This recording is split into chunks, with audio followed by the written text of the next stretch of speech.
semua lafaz sholawat itu Allah cintai dan Rasulullah sukai. Tapi sekarang muncul orang-orang yang tidak mengenal ilmu Ahlus Sunnah dengan baik, tapi membawa nama-nama simbol-simbol tauhid, ya mungkin ini tentara-tentara Dajjal kali ini ya. Mereka kemudian membid'ahkan dan menganggap syirik orang bersolawat dengan lafaz nariyah. Karena dia tidak faham isinya, dia kira itu syirik. Bahkan menganggap orang kalau sholawat nariyah bisa bikin kesurupan gitu. Itu ya bagian dari fitnatul Dajjal juga ya, kekacauan yang disebutkan oleh para pembohong-pembohong ini yang berbaju-baju ustadz. Karena kadang-kadang ya mohon maaf, syaitan itu kan bisa meminjam tubuh kita dan bisa meminjam lisan kita. Kalau kita berbicara dengan kejahilan, kesombongan, ini bisa dipinjam oleh syaitan. Akhir berkalamlah dengan kalam yang tidak sahih, tidak benar. Jadi yang dia nggak tahu siapa yang menyusun lafaz salawat nariyah. Yang menyusun lafaz nariyah itu ulama ahli hadis, ahli sunnah, ahli tauhid, namanya Ibrahim At-Tazi. Maka dulu nama dari salawat nariyah itu adalah salawat taziyah. Lama-lama berubah jadi salawat nariyah. Ya. Jadi tidak benar bahwa salawat nariyah itu bid'ah atau syirik. Salawat nariyah justru berisi cara bermunajat dengan ilmu tauhid yang sahih kepada Allah Subhanahu wa taala.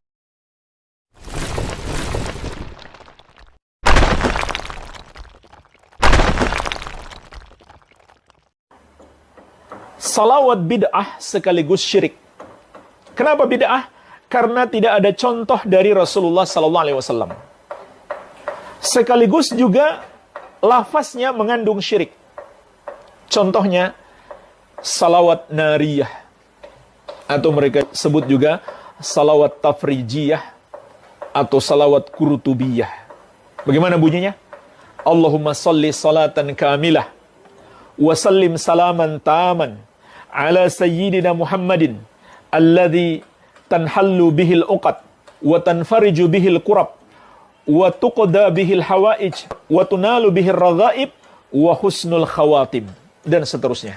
Artinya, ya Allah, limpahkanlah salawat yang sempurna dan curahkanlah salam yang penuh kepada Nabi kita Muhammad sallallahu alaihi wasallam, yang dengan beliau semua kesulitan dapat terpecahkan, semua kesusahan dapat dilenyapkan, semua keperluan atau kebutuhan dapat terpenuhi, dan semua yang diinginkan dapat digapai, dan husnul khatimah dapat diraih. Ini namanya salawat nariyah. Maka jemaah sekalian, pertama, salawat ini bid'ah karena tidak dicontohkan oleh Rasulullah SAW.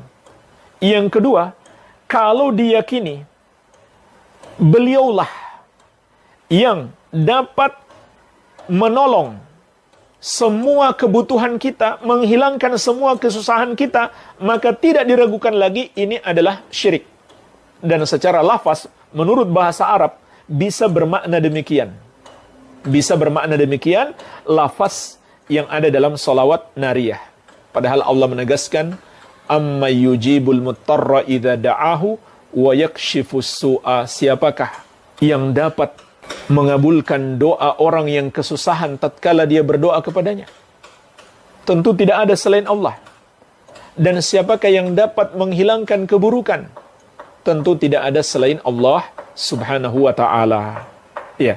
Jadi ini adalah bid'ah dan bisa bermakna syirik kalau diyakini bahwa Muhammad sallallahu alaihi wasallam menghilangkan segala kesusahan dan mengabulkan segala kebutuhan hamba.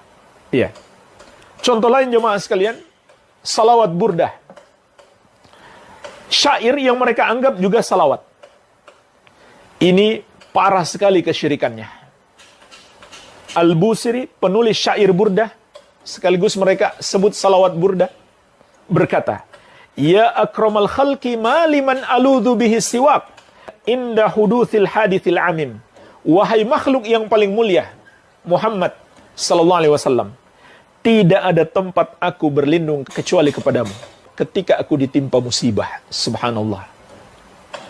Ini lebih parah sebenarnya daripada sekedar menyamakan Allah dengan Nabi Muhammad SAW. Ini Allah pun sudah nggak dipakai sama dia.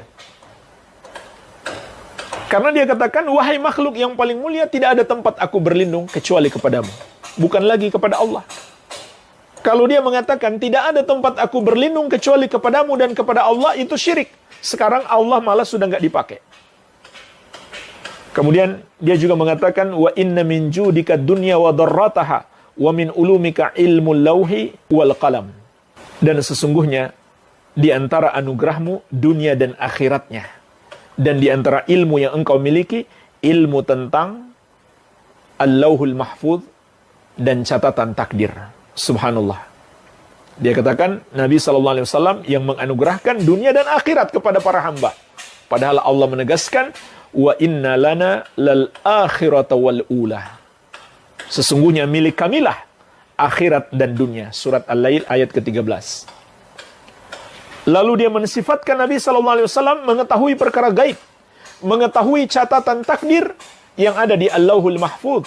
Padahal Allah menegaskan di surat An-Naml ayat ke-65, "Qul la ya'lamu man fis samawati wal ardil ghaiba illallah." Katakanlah, tidak ada yang mengetahui perkara gaib, satupun makhluk di langit maupun di bumi kecuali Allah.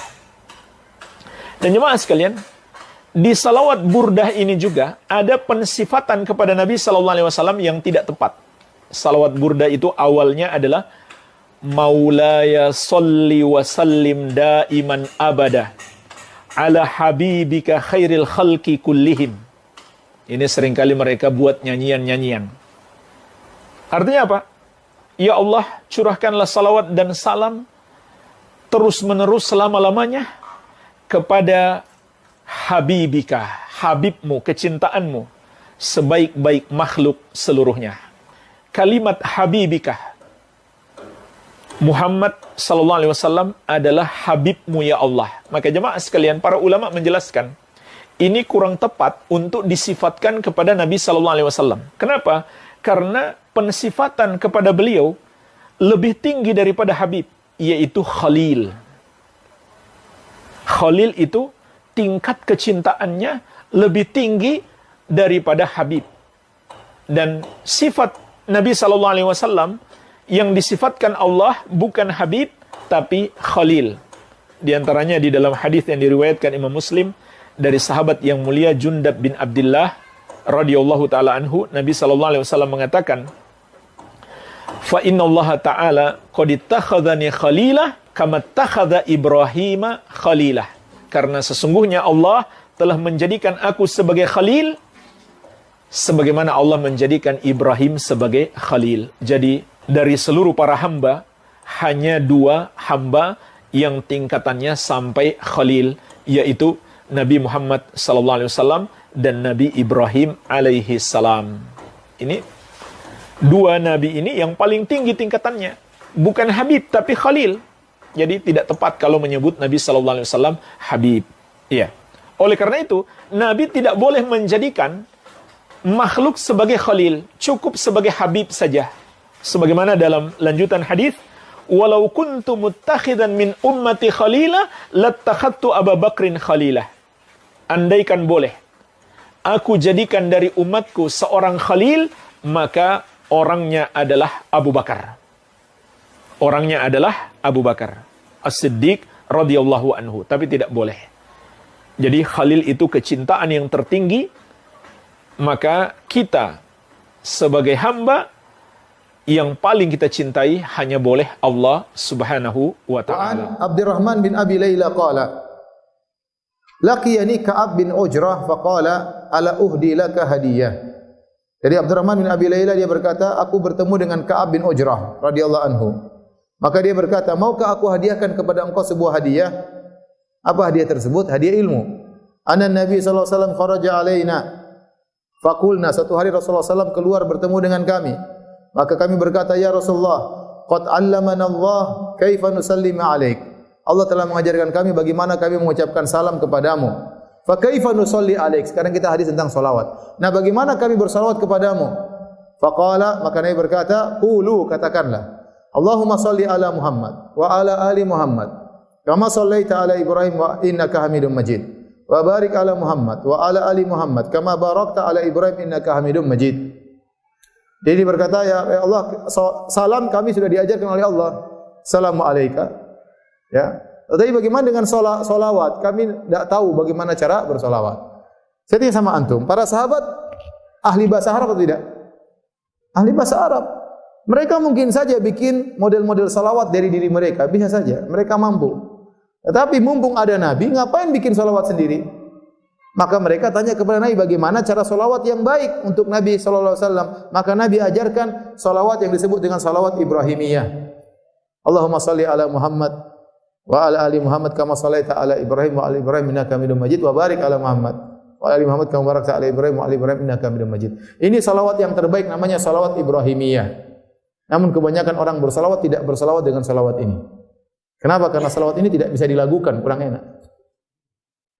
Orang bikin salawat inilah, salawat fatilah, salawat nariyah lah, salawat apalah, salawat itulah. Ya akhi, Nabi sudah ajar. Ini doa salawat keluar langsung dari lisan Nabi SAW. Yang minta para sahabat. Pasti Nabi ajarkan salawat yang terbaik. Kalau hanya ngarang, para sahabat bisa ngarang sendiri. Para sahabat bisa ngarang salawat sendiri. Mereka ahli bahasa Arab. Tapi mumpung ada Nabi, mereka tanya kepada Nabi. Nah, ngapain kemudian kita bersalawat dengan karangan orang-orang? Saya tidak menyalahkan. Silakan selama tidak aneh-aneh salawat tersebut. Tapi kalau diyakini barang saya baca salawat Fatih seakan-akan khatam Quran berapa kali, barang saya baca salawat nariyah maka keutamannya begini-begini, itu butuh dalil kalau seperti itu. Oh, ini pengalaman. Pengalaman tidak bisa didalil. Kalau anda jadikan pengalaman, betapa banyak orang minta di kuburan dikabulkan doanya, betapa banyak ke gereja dikabulkan doanya, terus jadikan dalil. Pengalaman bukan dalil. Pengalaman bukan dalil. Ya. Maka bagaimana kemudian kita meninggalkan doa yang diajarkan Nabi, kemudian kita mengambil doa-doa yang karya manusia yang tidak jelas, benar atau salah, tidak jelas pahalanya. Adapun salawat yang diajarkan oleh Nabi harusnya kita menjaganya. Yang disebut dengan salawat Ibrahimiyah.